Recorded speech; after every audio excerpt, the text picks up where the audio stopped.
leaders privilege security or survival over everything else.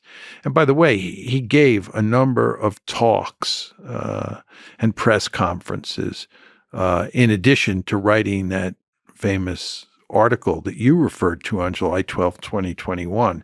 So we have, a pretty clear record of what he was saying, and I would argue what he was thinking in the run-up to the war in February 2022. And if you read what he said, it's quite clear that he privileged security or survival. He was deeply concerned about the security of Russia. And Russia is a quite vulnerable state in a lot of ways, especially if you think back to what it looked like in the 1990s, as you know better than I do.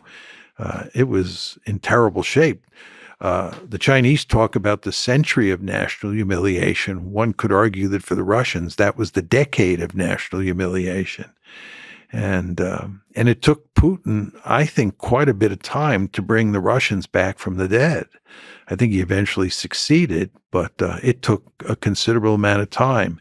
And I think he understood that he was not playing a particularly strong hand. He was playing something of a weak hand.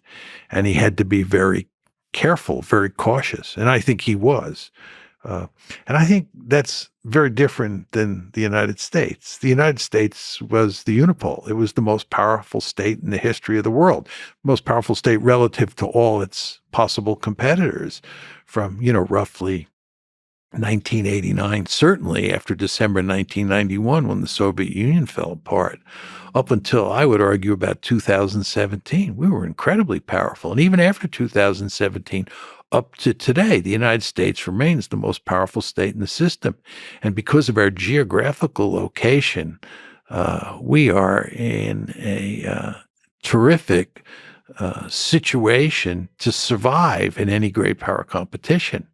So you have a situation involving the United States that's different than the situation involving Russia. They're just much more vulnerable than we are. And therefore, I think Putin tends to be more sensitive about security than any American president in recent times. Europe on one side, China on the other side. It's a complicated situation. Yeah, and we talked before about 1812 when Napoleon invaded and Moscow got burned to the ground. Mm-hmm. We talked about World War I, where the Russians were actually defeated and surrendered. And then we talked about 1941 to 1945, where although thankfully the Soviets prevailed, it was a close call. And I mean, the casualties, the destruction that the Soviet Union had inflicted on it by the Germans is just almost hard to believe. So they are sensitive. You can understand full well, or at least you should be able to understand full well, why the idea of bringing Ukraine up to their border really spooked them. I don't understand why more Americans don't understand that. It befuddles me.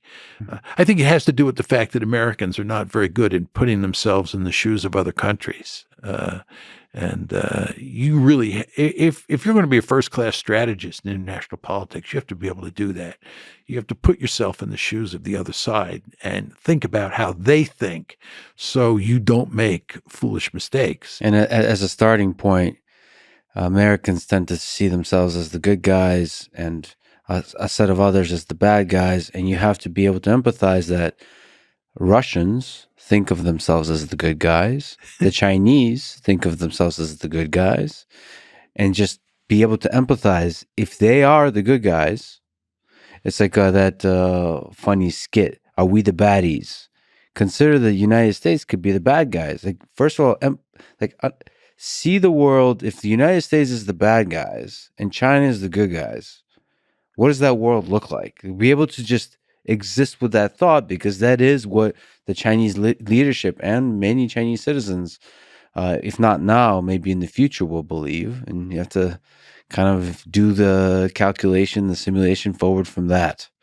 And same with Russia, same with other nations. Yeah, I agree with you 100%. And just, I always think of Michael McFaul at Stanford, who was the American ambassador to Russia, I think between 2012 and 2014.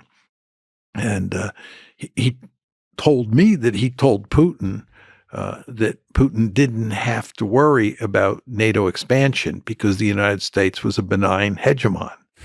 And I asked Mike what Putin's response was to that.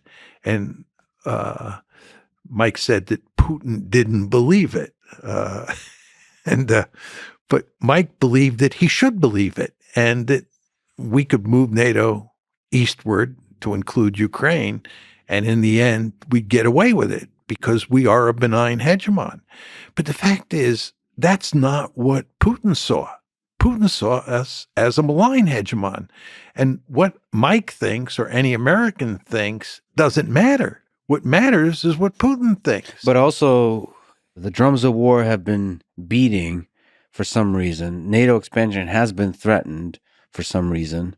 So you've talked about NATO expansion being dead. So like it doesn't make sense from a geopolitical perspective on the Europe side to expand NATO. But nevertheless, that threat has been echoed. So why has NATO expansion been pushed from your perspective? There are two reasons. One is, first of all, we thought it was a wonderful thing to bring more and more countries into NATO. We thought that it facilitated peace and prosperity. It was ultimately all for the good. Mm-hmm. And we also thought that countries like Ukraine had a right to join NATO. Mm-hmm. These are sovereign countries that can decide for themselves, and the Russians have no say in what Ukraine wants to do.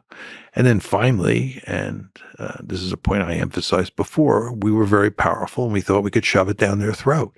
So it's a combination of those factors that led us to pursue what I think was ultimately a foolish policy.